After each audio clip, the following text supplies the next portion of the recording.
ये लोग कुछ मनाते चले आए, क्योंकि मैं 21 महीने, मैंने तो कभी कहा नहीं था, 21 महीने मुझे सरकार ने, यानी क्रोध में, मैंने तो कोई अपराध किया नहीं था, मैंने तो कोई आंदोलन, हड़ताल, तोड़ फोड़, कोई अमानवीय काम हिंदू मुसलमान सिख ईसाइयों का, ये कोई जात पात का, ब्राह्मण क्षत्रिय वैश्य हरिजन, ये वो छोटे धोबिया और कोई, मैंने तो कभी किया नहीं।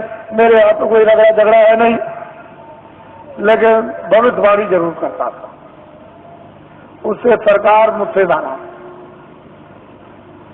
और उसने इस नाराजगी में नेता लीडरों को तो पकड़ा ही, मुझे भी पकड़ लिया और पकड़ के जेल में बंद कर दिया। फिर मेरे ऊपर इतने बखेड़े लगा दिए, इतने झंझट लगाए उन्होंने, सामान लेने के, ये लेने के, जमीन लेने के, जानवर लेने के, इतने बखेड़े या झंझट खड़े कर दिए कि अगर मेरी जगह पर बादशाह भी हो तो खत्म हो जाए।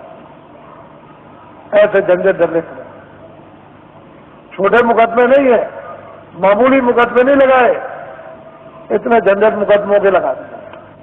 और मैं एक सामाजिक आदमी, जनहितों का काम करने वाला, मेरे ऊपर, जबकि मैं रात और दिन चिल्लाता हूं मेरा कुछ नहीं है, ये सब जनता जनार्दन का सब कुछ है। जब मैं खुले मैदान में ये कहता हूं तो मेरी भावना ही वही है, तो और लिखा पढ़ी क्या हो सकती? लिखने पढ़ने वाले तो रोज बेईमानी करते, रोज लिखा पढ़ी का दस्तावेज बदल देते और झूठ झूठ बोल जाते हैं। तो मेरी जबान दस्तावेजी है, तो मैं जनहितों का काम करता हूं, तो मेरे ऊपर सरकार ने इतने बखेड़े। और कल मैंने ये बात कही है कि ये सब बखेड़े न्यायालयों में अब भी मौजूद है, लेकिन सरकार ने लखनऊ से नया फेक गजट निकाल दिया। जो दस्तावेज मैंने जमीनें खरीदी नाम की उनका, और इतना आंखों से देखते हो कि बना हुआ फेक गजट निकाल दिया कि जमीन एक्वायर की जाएगी। बताइए, तो आप पूरा मथुरा को गजट कर दीजिए कि सब ये कारखाना मथुरा सबको भगा दिया जाएगा और यहाँ कारखाना बनाया जाएगा, सब मकान तोड़ दिए जाएंगे, मंदिर और मस्जिद सब तोड़ दी जाएगी और यहाँ कारखाना बनाएगा। गजट निकाल दीजिए, क्योंकि आपको तो गजट निकालने का पूरा राइट और अधिकार है, तो निकालिए। तो असली चीज ये है, इसको समझने की चीज है, इसको समझिए। तो मुझे जेल में बंद कर दिया और जेल में बंद करके मुझे इस योग छोड़ दिया था कि ये कभी भी नाम नहीं लेंगे। लेकिन मैं तो ईश्वर विश्वासी आदमी, मेरे पास ऐसे थे साहूकार भेजे गए कि तुम हवाई जहाज ले लो, रेत ले लो, ये जमीन क्या है, तुमको हजारों एकड़ तुमको जमीन दे दी जाए, एरोड्रम बनवा दिया जाए। मेरे पास बड़े बड़े सेठ आए और उन्होंने कहा कि हम सब कुछ सेवा करने को तैयार है, हमें क्या करेंगे? कह लगे जो आप जितना चाहे धन हम खर्च कर देंगे। तो मैंने कहा एक काम कीजिए कि अयोध्या में, मथुरा में और यहाँ और हरिद्वार में और नासिक में लूले लंगड़े अंधे बहरे ये तमाम रहते हैं बेचारे गरीब, जिनके पास कपड़ा और खाना नहीं है, तो मैं बताऊंगा कि कंबल, अनाज और रोटियां और ये दवाएं, ये सब तुम ट्रक में ला दो और चलो मेरे सामने बांटो। कह लगे ये काम नहीं हो सकता, ये काम नहीं हो सकता। तो हमने कि भाई ये काम नहीं हो सकता तो ये भी नहीं हो सकता। क्यों? कि राजद्वारे 7 जन, राजाओं के दरबार में 3 लोग जाया करते हैं, राजद्वारे 7 दिन 3 वक्त को जाए। साधु जो है 3 चीज हो जाते हैं, के मान, के माया, के मीठा की चाह। या मीठा के लिए, मान के लिए, धन के लिए। तो इनमें से तीनों चीजें हमको कुछ नहीं चाहिए, न मीठा चाहिए, न मान चाहिए और न माया चाहिए। अब बोलिए अब आप क्या चाहिए? कह लगे तब फिर ये। तो मुझे लालच दी गई। मेरी जगह पर अगर कोई आदमी होता और तो बिल्कुल सराबोर हो जाता, लेकिन मैं तो एक सिद्धांतवादी, छोटा मोटा आदमी, एक सेवक, मैं तो भगवान में विश्वास करने वाला। मैं तो जानता हूं कि जब ये किराए का मकान है, ये किराए का मकान है, तो क्या तुम संतुलन लेकर, मकान लेकर, क्या मैं ये जमीन लेकर जाऊंगा? हमें डूब मरना चाहिए।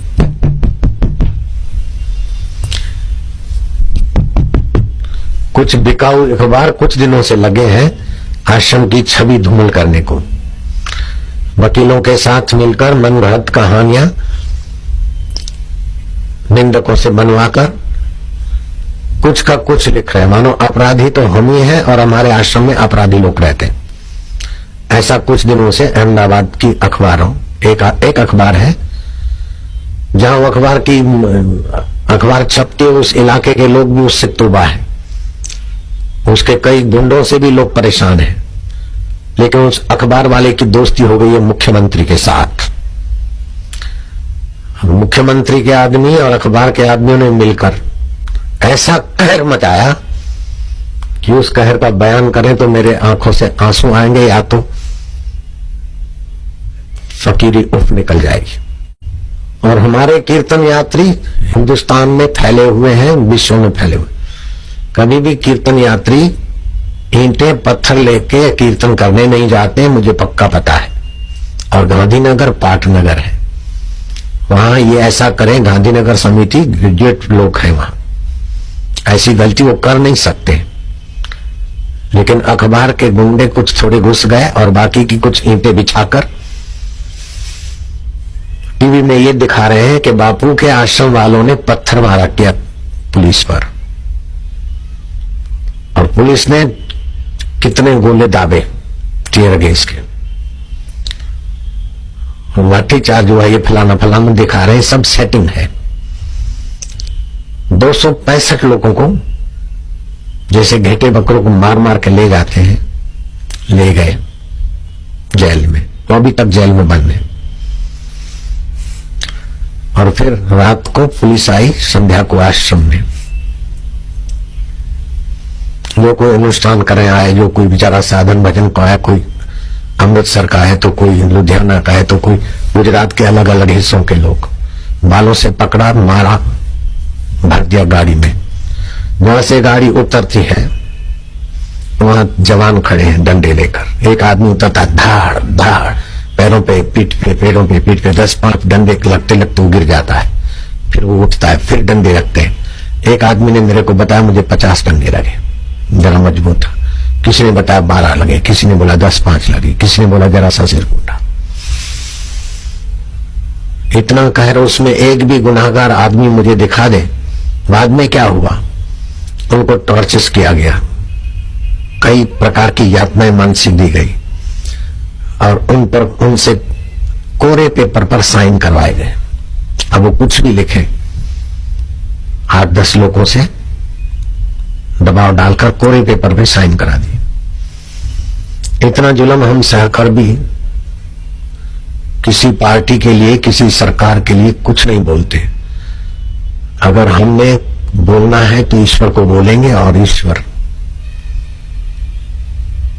संभालेगा या किसी से संभलवाएगा। हिंदुओं की शान में हाथ डालने वालों को पता चलना चाहिए कि सेटिंग करके साधकों को बदनाम करने का नतीजा क्या होता है। गुंडे टोलियों की अखबार और मुख्यमंत्री की दोस्ती का रिजल्ट क्या होता है, उनको प्रकृति दिखाएगी। गुंडों की टोलियां हैं, आश्रम में गुंडे हैं। मुझे आश्रम में रहने वालों में से एक गुंडा दिखा दो। आश्रम में ऐसे सज्जन बच्चे हैं, ऐसी सज्जन बच्चियां, ऐसे खानदान संतान है कि मेरे को बोलना पड़ा कि पहले मेरे ये बच्चे खाएंगे, बाद में मेरा बेटा खाएगा। आश्रम की पहले ये मेरी बेटियां खाएगी, बाद में नारायण की बहन खाएगी। मेरा वचन अभी भी मुझे याद है। क्या मैं आश्रम में गुंडे गुंडियों के लिए ऐसा बोल सकता हूं? आप सोचो, आपके बेटे बेटियां आते हैं, आपसे छुट्टी लेकर मेरे पास आते हैं।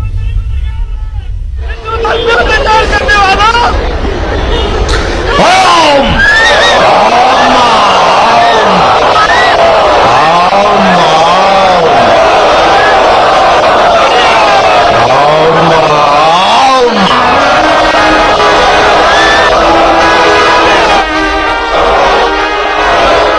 ये तुम्हारे तीर आकाश से जा रहे हैं। ओम ओम ओम।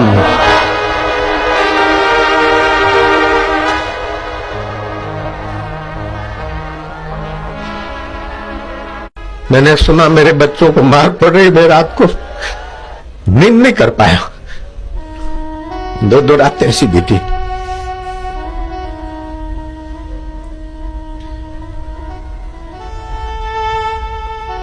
निर्दोष को कतार में खड़े हैं, धाड़ धाड़। वो लफंगे जो भर्ती हुए हैं विधर्मी।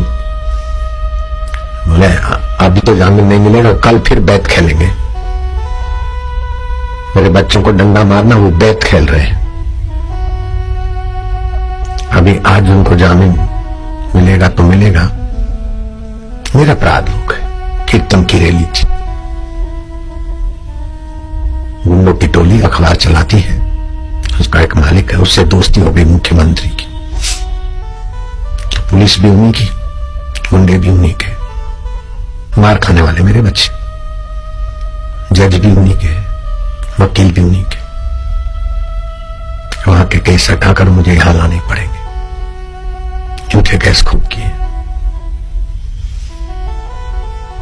मैं इन सबसे जूझते हुए भी तुम्हारे बीच मौज में हूं, लेकिन जब बच्चों से इतना अन्याय हो जाए तो फिर मेरी मौज दुर्वासा का रूप ले लेती।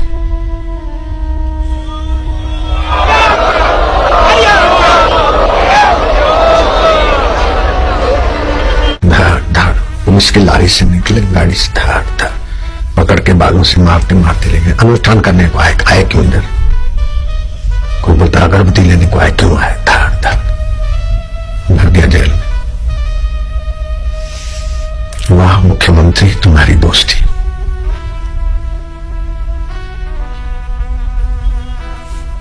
अब उस मुख्यमंत्री की गद्दी कैसी रहती, कितनी रहेगी भगवान जाने।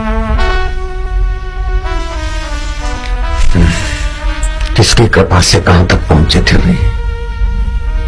मेरे को अमेरिका से फोन आया कि बापू इस बार आप वहां न जाओ, गुजरात में न जाओ, आपके लिए साजिश है। जैसे शंकराचार्य को फंसाया, जेल में रख दिया। अहमदाबाद के वकील ने फोन किया रोते हुए कि बापू प्लीज आप नहीं आओ। मैं क्या, मैं तो आऊंगा, मेरे बच्चे वहां और मैं, मेरे को हाथ लगाए। हिंदुस्तान में प्रकृति में क्या है, ईश्वर को करना है, ईश्वर जाने। उन पर गुनाह क्या है? जिनके लिए बोल रहे ना मिलते नहीं चले गए, उन पर गुनाह क्या लगाया? बोले 304 अनबेलेबल। जो कानूनी प्रक्रिया तुमने जुल्म करके लगाई हम सह लेते।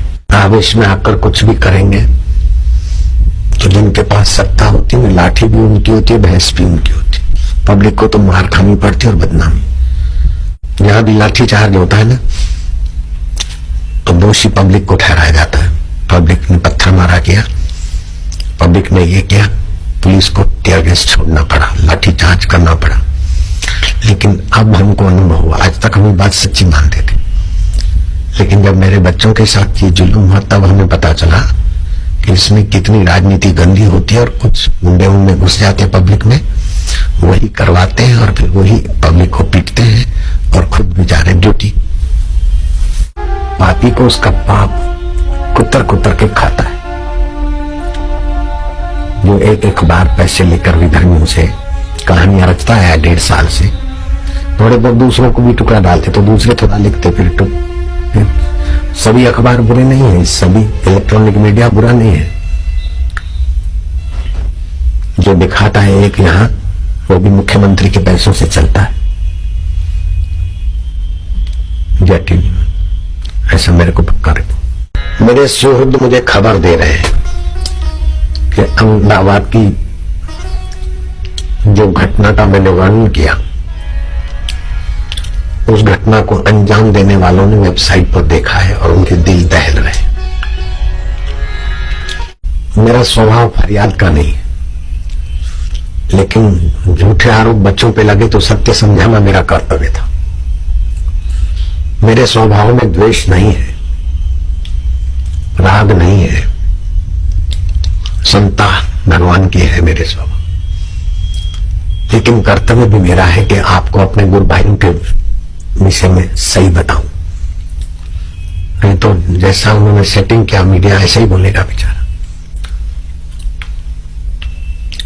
मीडिया को भी जो दिखाया जाएगा वही तो इलेक्ट्रॉनिक मीडिया कवर करेगा। मेरे बच्चों के साथ अन्याय हुआ है, अब प्रकृति कुछ न कुछ खेलना शुरू करेगी।